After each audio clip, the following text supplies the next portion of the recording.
Earlier in this module, we came to understand how event horizons work by drawing an analogy to a fish falling over a waterfall.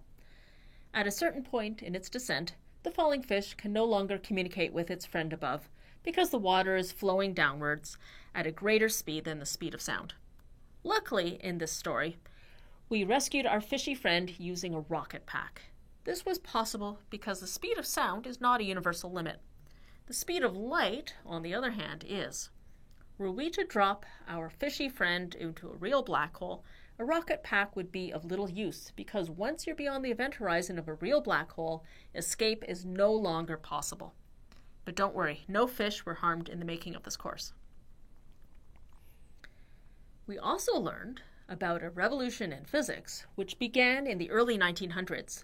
Einstein, in a single year and with 4 extraordinary papers, turned physics on its head.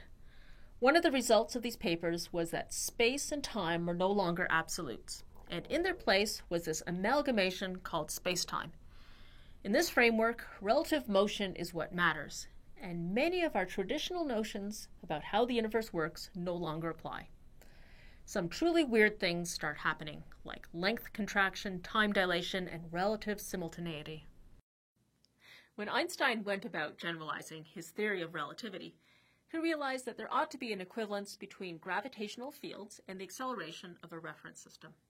Meaning, if we stuff you in a windowless rocket, you can't tell the difference between a rocket sitting at rest on the surface of the Earth or a rocket that is accelerating uniformly upwards at a rate equal to the acceleration due to gravity on Earth's surface. Under these two conditions, the two are indistinguishable. In addition, general relativity comes with its own quirks, one of which being that mass deforms spacetime. This is what causes the effect known as gravitational lensing, something not exclusive to black holes, but something they are nonetheless known for, that is, their ability to bend light rays.